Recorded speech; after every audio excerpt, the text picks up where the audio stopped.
Po natin ngayon tungkol sa prostate problem ng kalalakihan. Diba? Halos lahat ng lalaki magkakaroon ng prostate problem. Anong mga pagkain na bawal? Actually, meron mga pagkain pala dapat iwasan kung lumalaki ang prostate, kung takot tayo sa prostate cancer, at ano yung mga pagkain kailangan kainin. Tapos yung mga senyales, bibigay ko na rin. Minsan po talaga, ang disclaimer ko lang, nakakalito talaga ang medical studies eh. Minsan, syempre, may medical studies, sasabihin, maganda yung gatas para sa ganitong sakit. O maganda yung itlog sa ganitong sakit. Pero lahat naman, moderation. May mga ibang sakit, baka hindi pwede yung gatas, baka mas bawas yung itlog.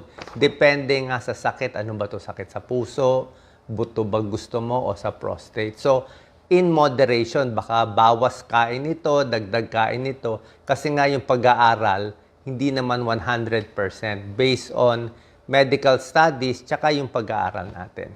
Okay? So, lahat ng lalaki may prostate. Pagdating ng edad 50, lumalaki karamihan ang prostate. So, magkakaroon na ng 6 na senyales, lalo na pag 60 years old or 70. Halos lahat na siguro may prostate problem, lumalaki na siya. So, ang sintomas sa lalaki ganito, mas madalas na yung ihi nila. Okay, madalas na yung ihi. Number 2, gigising maraming beses sa madaling araw para umihi.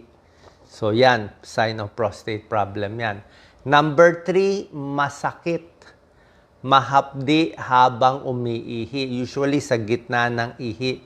Masakit o parang burning sensation. Yung iba naman, habang nagtatalik, masakit din. Pwede rin yun. Pero usually sa pag-ihi, masakit din. Number 4, pwedeng may dugo. May dugo sa ihi o sa semilya may dugo. Pwede ring sign ng prostate inflammation or infection. Number 5, yung prostate. Ano yan eh? Nasa daanan ng ihi ng lalaki yan. Kaya minsan sumasakit yung likod or sa hip area. Actually, medyo bad sign yun pag sumasakit dito. Papacheck tayo sa urologist. At number 6, papatak-patak na lang yung ihi, dribbling of urine. So, puro urinary problem to. Para malaman kung may prostate problem, papa-ultrasound natin yung prostate. Pag napa-ultrasound, malalaman kung malaki yung sukat o maliit, o kung may bukol o walang bukol. Pwede rin pa-check yung PSA test.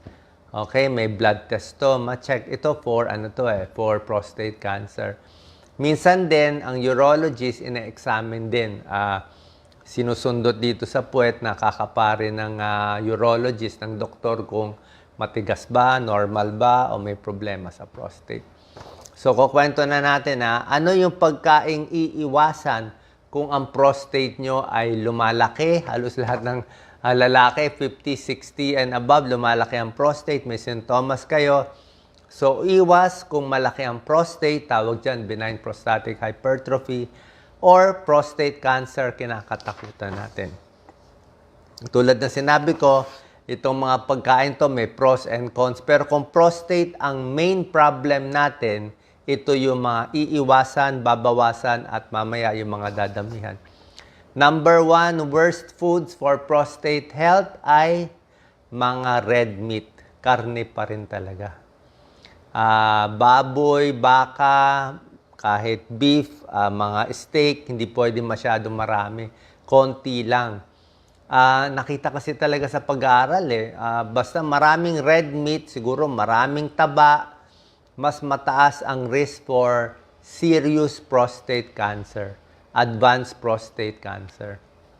Pati mga processed meat, kasama rin yung mga hotdog, sausage, ham, malamang pati mga langgunisa, basta depende sa pagkagawa Kung may mga preservatives, mas masama. So, beef, pork, at processed meat, mas hindi maganda. Okay? Hindi naman 100% sabihin, higher risk. So, konting bawas. Mas kumain na lang kayo ng isda, mas kumain na lang ng manok, ng tokwa, at mga gulay for protein needs. Yan. Chicken, fish, tofu, at mga beans na para makakuha ng protina. Number 2, magugulat kayo, dapat iwasan. So, number 1, mga beef.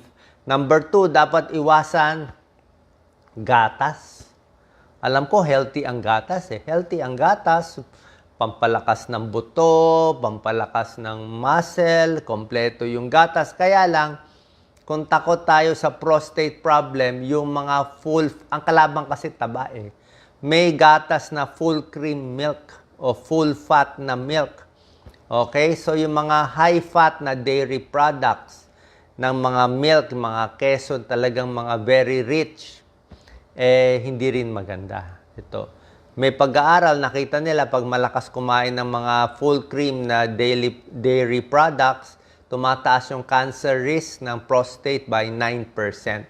Okay? Medyo tumataas. Di nila ma-explain to, possible daw meron mga insulin-like growth factors, o basta dumadami, either lumalaki yung prostate o nagkakaroon ng prostate cancer, tumataas konti ang risk. Sa mga karne, tumataas din konti. Pero hindi 100% na porke kumain ka ng steak at gatas. Ibig sabihin, konting hinay-hinay kung prostate ang problema. Number 3, dapat iwasan sa prostate problem ay alak. Okay? Ito alak, halos sure na hindi maganda. Tumataas ang risk for serious prostate cancer. May isang pag-aaral, 10,000 na kalalakihan pinag-aralan sa prostate cancer prevention trial. Nakita nila, yung umiinom ng alak araw-araw, okay, every day, siguro kahit mga 2 to 3 drinks in a day, basta araw-araw, malaki ang chance magkaroon ng serious high-grade prostate cancer. So, bawas alak o tigil alak na lang, mas maganda. Number 4, dapat iwasan, tulad na sinabi ko, mga fatty foods, diba? Mga prito naman ngayon. Prito, fried foods, saturated fat, kasama na nga yung beef and pork, mga donut na prito, chicken na laging prito, fried, fast food, french fries, lahat yan mga puro prito, tataas ang risk. Okay?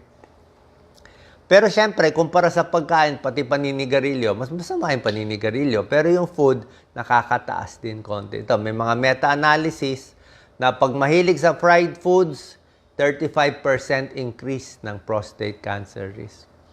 Ang duda nila, yung talagang nakalubog sa mantika, naglalabas ng carcinogenic compounds, itong mga heterocyclic amines, polycyclic aromatic hydrocarbons, pag ininit yung mantika sa sobrang init. So, palitan to mga saturated fat, mas gusto nila yung mga olive oil, mga avocado, mga nuts, mas okay. Pagdating pala sa gatas, kanina, pwede nyo palitan yung gatas. Gawin nyo na lang mga coconut milk, gata, a little better. Soy milk, almond milk, cashew milk, ibang milk na lang. O kung gatas gusto, low-fat milk dapat. Number 5 na dapat iwasan sa prostate problem, high sugar, high glycemic index, yung mga sobrang tinapay, pastries, mamantika, fried foods, yan, mga high glycemic index. Yung mga nakakataas din ng diabetes. So, dapat mas prutas, mas gulay kakainin. Yung mga processed foods, mga sa supermarket, yung mga matatamis, kasama lahat yan. Kailangan more fruits, more vegetable, more whole grains, mga wheat bread, brown rice. Number 6, dapat bawasan, pag may prostate problem, spicy foods. Alam ko ang spicy, medyo healthy ang spicy. Diba? Sinabi ko sa inyo, yung mga sili, may capsaicin. Medyo maganda sa baga, maganda sa paghinga. Pero ang spicy naman, kung may almoranas, mahapdi. Diba? Sa mga may UTI, medyo mahapdi din. Ito rin sa prostate, mahapdi din tong spicy foods. Okay? Yung mga may prostate problem na lalaki, pag kumain sila ng spicy foods, chili pepper, lahat mga spicy, mas lumalala yung sintomas nila. Mas sumasakit yung pag-ihi, mas nai-irritate ang pantog, bladder, prostate, lumalala sintomas. So, bawas kung yan ang problema mo. Okay? Yung mga spicy chicken. Number 7, number 8, ito medyo may pag-aaral pero medyo controversial konti ito. Kasi itong 7 and 8 na pagkain at yung mga supplement, medyo okay dapat to eh. Pero para sa prostate problem, may pag-aaral na parang iwas tayo dito o bawas. Number 7, calcium supplement. Alam ko, kailangan ng calcium supplement, di ba? Pag babae na osteoporosis, kahit sa lalaki, ako, meron ako mga calcium iniinom. Paminsan-minsan, actually, calcium supplement ko, mga twice a week lang ako umiinom. From time to time, o mas maganda yung calcium mo, kunin mo sa green leafy vegetables, sa mani, o mga calcium, yung mga ito, mga almond milk, meron din yan. Pero yung calcium supplement, may ilang pag-aaral, nakita nila, medyo tumataas yung risk for prostate cancer. Okay? Hindi malinaw bakit. Pero kung maraming calcium, parang milk, maraming calcium, medyo ayaw nila. So, hindi natin sure bakit.